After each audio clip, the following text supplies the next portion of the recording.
All right, guys, welcome back. This is my must-have mods video for this Pan America Special. This is a 2023. I've done some things to this bike that I think are basically absolute requirements to make it perform even better than it already does, and just to make it more comfortable for anything you want to do.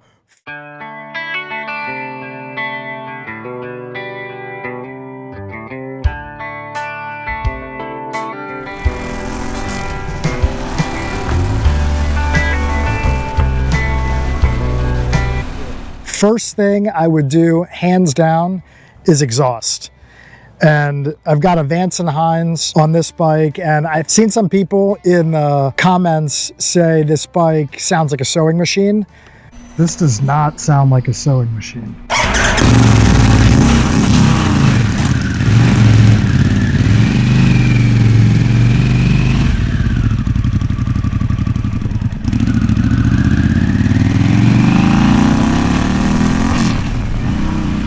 This bike is so much fun to ride. Maybe true if it's stock, you put this Vance & Hines exhaust on, no more sewing machine. Number two is this Saddleman step-up seat. Way better than the stock seat, not even a comparison. I found on the stock seat, you start to sink a little forward. This is a huge, huge improvement, big upgrade if you're gonna do a lot of miles. Number three, windshield. If you're gonna do a lot of touring, I found that the stock windshield is way too low and you get a lot of helmet buffeting. So I upgraded to this Puig touring windshield and it solved that problem immediately. It's the perfect height. The wind just goes right above your helmet and you can absolutely crush highway miles on this bike. Now, I installed it without the Puig support bracket at first, and the windshield does do a lot of shaking at high speeds. You will feel it. So Puig does sell the support bracket. There's probably some other ways that you can better support the windshield without paying the extra money for the bracket. I've seen some folks do it on YouTube. I couldn't get it to a point where I really liked it, so I just sucked it up and paid for the bracket, installed it, and now the windshield is on there solid, no rattling or anything.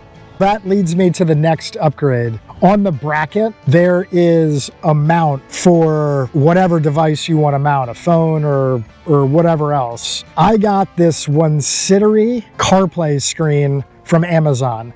I paid like 120 bucks. It's a 7-inch screen. If you want to have CarPlay, you want to have your music, you want to have GPS on a screen bigger than your phone, I highly, highly recommend this Windshield screen. This one was inexpensive and it does the job. I've got a few thousand miles with it and I've had absolutely no issues at all. I hardwired this screen, my quad lock, and my auxiliary lights straight underneath the tank and underneath the seat to the auxiliary bracket that you have that's standard on this bike. You just buy the auxiliary harness from Harley, and it comes with 3 plugs. I snipped all them off and put my own Deutsch connectors on and connected these 3 devices straight to these ports underneath the seat. Super easy. So next upgrade, highway pegs. I think it's super important on this bike. I have 2 different sets of highway pegs. I got them both off of eBay, both relatively inexpensive, and they give me 2 separate positions for riding when I'm doing distance. These, obviously my leg's a little bit higher, these a little bit more stretched out. So to give you a sense, when you're doing long miles and you're sitting like this the whole time, you can get a little bit uncomfortable. So the first set gets my feet up a little bit higher and stretched out, super comfortable, super stable. And then these are a little bit lower down, get me a little bit more stretched. I think both of these were great additions, and I definitely recommend it. Next upgrade, rider foot pegs. I ended up getting these off of eBay. They are super sturdy, very easy to install, and really give you a nice position, particularly when you're standing up on the bike. So when you're standing up, it gives you a real nice position. The stock pegs are a little bit too narrow. I think this is a worthwhile upgrade. Gives you a little bit wider, a little bit longer peg, and just a little bit more surface area for your boot. Let's talk about side cases and top case. So I have these aluminum side cases and top cases from Pizoma. Why did I go Pizoma? I like the look of these. I had the Harley-Davidson Sport side cases on this bike before. I really didn't like them. I do not think they are very well made. They're also pretty small, and the latch mechanism is a little bit finicky. So I ended up taking those off, selling them on eBay, and I got these Pizoma cases. To me, they look exactly like the Harley-Davidson aluminum side case and top case, but they're half the price. So if you want this whole setup from Harley-Davidson, it's gonna cost you about $2,400. The Pizoma, same exact setup, cost me $1,200.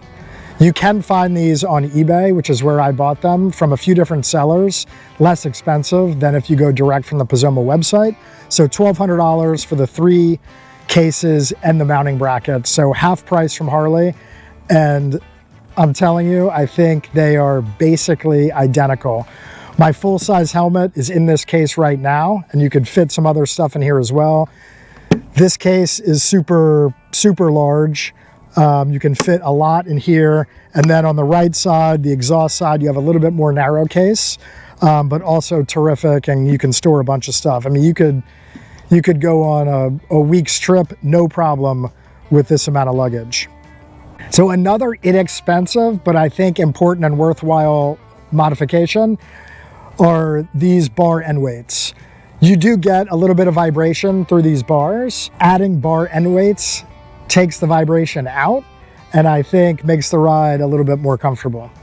Another important modification, in my opinion, are risers for these bars. I think that these bars sit way too low straight from the factory. So putting in risers is gonna give you a lot more comfort, especially when you're standing. So I'm 5'8", I don't have particularly long arms. So to me, adding, I forget the exact number of inches, but about 5 inches of rise on these bars, bringing them up a little bit, is a lot more comfortable when you're riding, and also a lot more comfortable when you're standing up. Otherwise, you're a little bit down here, which for me is just way too low. So let's talk about additional lighting. I added 2 sets of lights to this bike.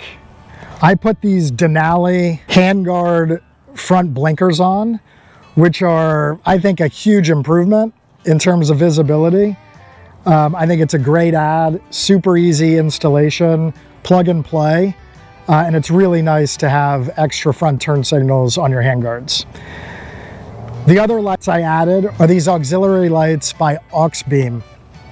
I have these hardwired to the port underneath the seat. I think they're great, right? I'm always, if you watch my videos, more light is better than less. I've got a switch that comes up right here on the handlebars. I used a mount, I think it's from Denali, and then I just used double-sided tape to tape the Auxbeam switch onto this mount.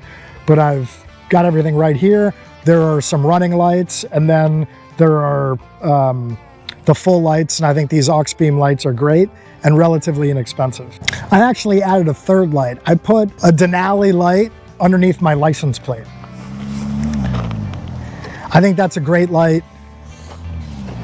Adds a lot of visibility from behind, which is great. Adding a skid plate on the bottom of the bike, particularly if you're gonna do a lot of off-roading, is super important. I have one from Camel ADV. Again, easy install, super sturdy, well-made skid plate that protects the underside of the bike. So those are the must-have upgrades on the Pan America Special. I think I've taken this bike from a pretty comfortable bike to a super comfortable bike that's really well equipped for either long distance touring or doing some off-road adventure riding.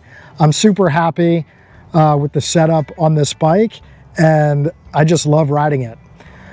Thanks for watching, guys. More content to come on the Road Glide, the Pan America, the Cholo, and the Thruxton. So if you like this content, please like, please subscribe, and I'll see you on the next one.